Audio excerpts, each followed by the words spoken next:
from my living room. So we are going to try to make this work. For today, I'm going to attempt to just do a short video explaining a little bit about your exam, how people did, some things that they missed, the most common mistakes. We're going to see how this goes. I may switch to just doing voiceovers on PowerPoint slides for the lectures, but I wanted to give this a go, and maybe I'll kind of go back and forth between the two mediums. There is going to be a lot of squeaking. I'm sorry. There are 3 dogs in this house right now. They might make a cameo appearance, we'll see. A couple of other things to note. I am going to be sending a revised syllabus out to all of you soon with some changes to the dates for things, just because our schedule has switched since our spring break has gotten moved. We should still be able to get through all the material because there won't be as many questions, since this is just going to be me sitting in my living room and giving you guys lectures.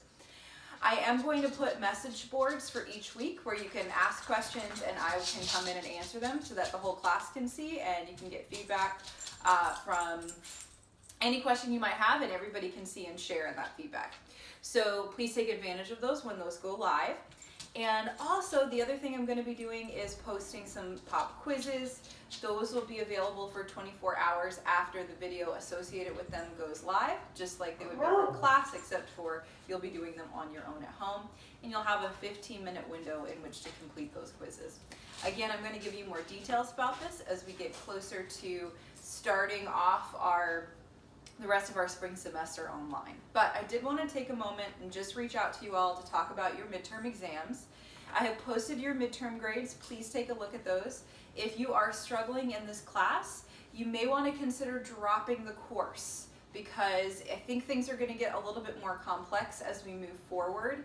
It's going to be harder to keep yourself accountable, and the exams are going to become much more applied, which students can find really difficult. So if you're already struggling with the class, this might be one that you want to wait and take in seat in the fall.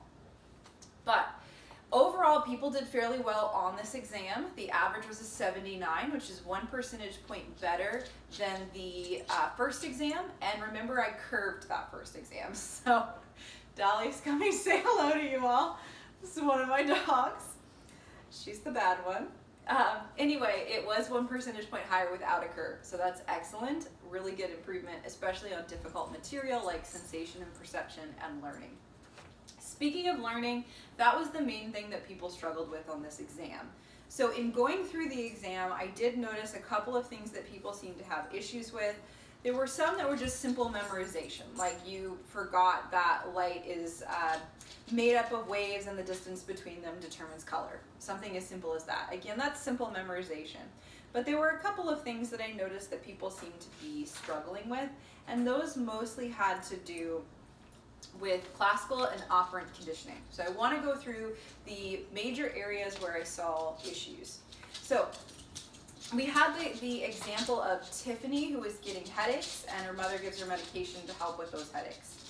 Medication causes a reduction in headache pain, and after several weeks of receiving that medication from her mother, Tiffany starts to experience a reduction in headache pain just by seeing her mom, even when medication is not been provided. So essentially what's happened here is Tiffany has learned to associate her mother with a reduction in headache pain from medication. So we have an association between mom and medication. Now, medication naturally produces a response.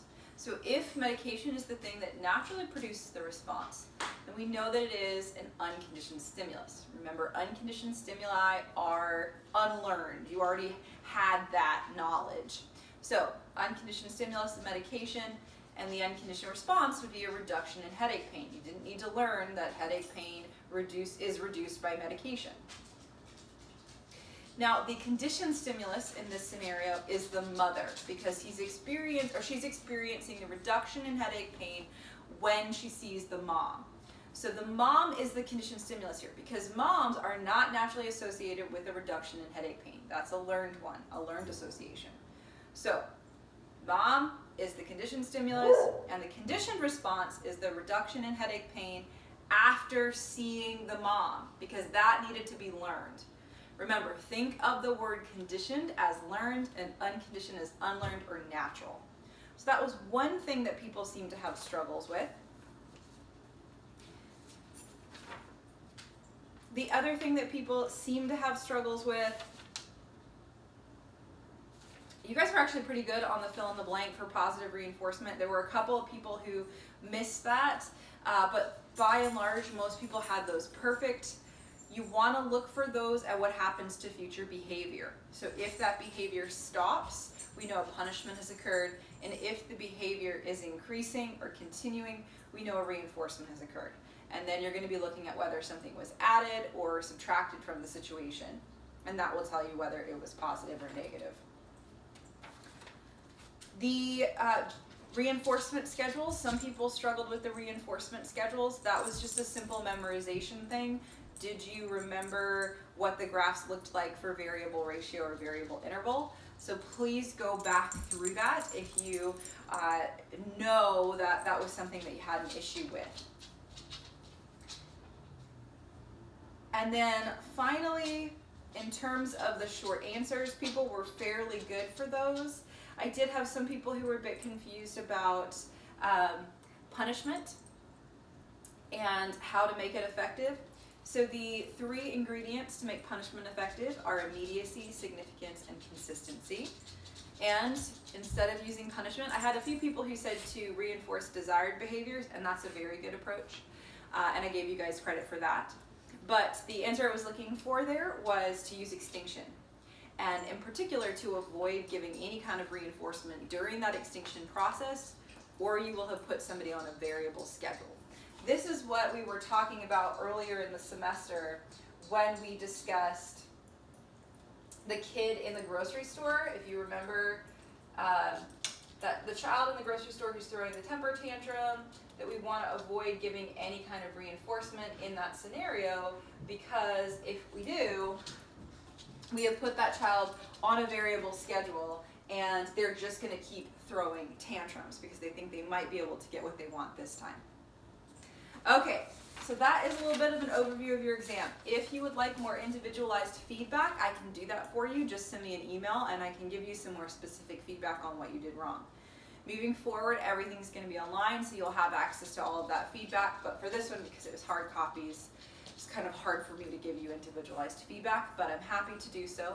Your exam grades are posted on Moodle along with all of your other grades. So you can see your quiz grades, your exam grades, and then your midterms have been posted to my.converse. So everything is online. Please bear with me as I get your syllabi ready. I will have your syllabus out to you by probably early next week, if not tomorrow, with those updated dates, and I'll be in touch. In the meantime, if you're bored, if you're looking for something to do, read the next chapter, get started on things.